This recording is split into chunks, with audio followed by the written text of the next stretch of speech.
Of all the worlds that you could possibly imagine, the one I'm about to reveal to you is by far the strangest.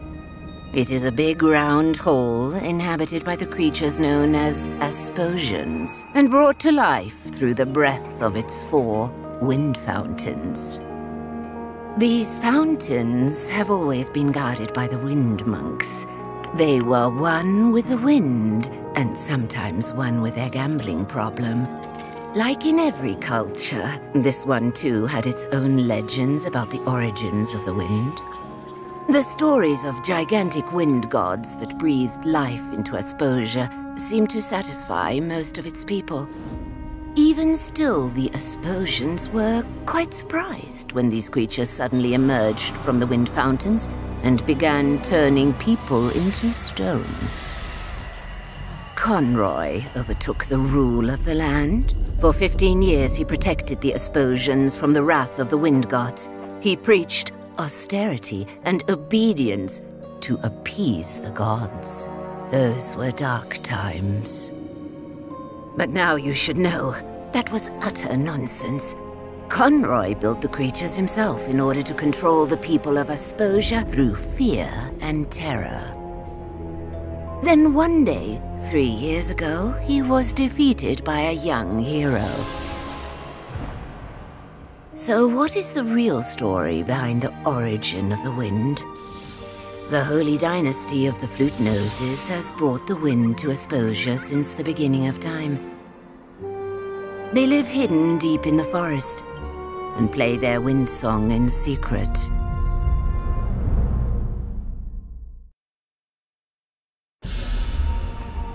Just look at him. Look into his devious eyes. Do you see what I see, brothers and sisters? I see a traitor, a murderer, a crime against nature. It was he and his kind, them with their noses, that summoned the Basilians here, whose evil gaze they used to turn innocent Asposians to stone. They murdered our Abbot Conroy in the most cowardly fashion. For years he had been protecting us from the Basilians. Like a father putting his arms around us, he appeased the Basilians that they have summoned to attack us. My name is Seraphius Cedar Cantata, flautist of the 2nd rank. It has been my noble task to perform the wind song, and with it keep Asposia alive. The fountains flow because of our dynasty. We are but a tool of the wind. What did that flute nose say? Louder! Listen, please. You will all suffocate if we cannot play our song. Are you all complete idiots? Conroy was evil.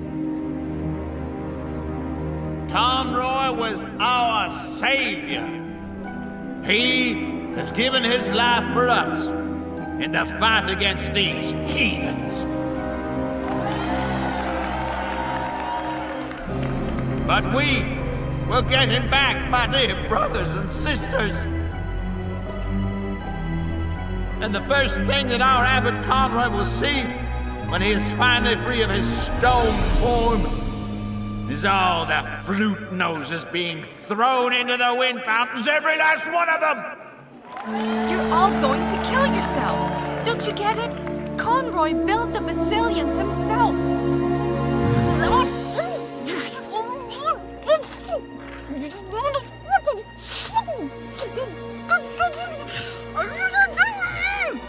Our king will come, and he will bring peace.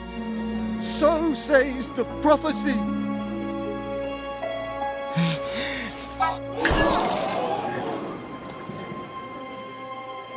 Did you all see that? He wanted to summon another Basilian. Boo! Boo!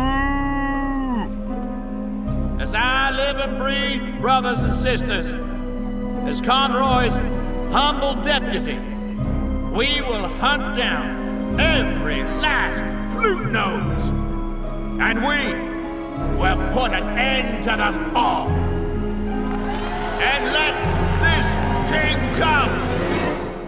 He will be the first to greet the fountain.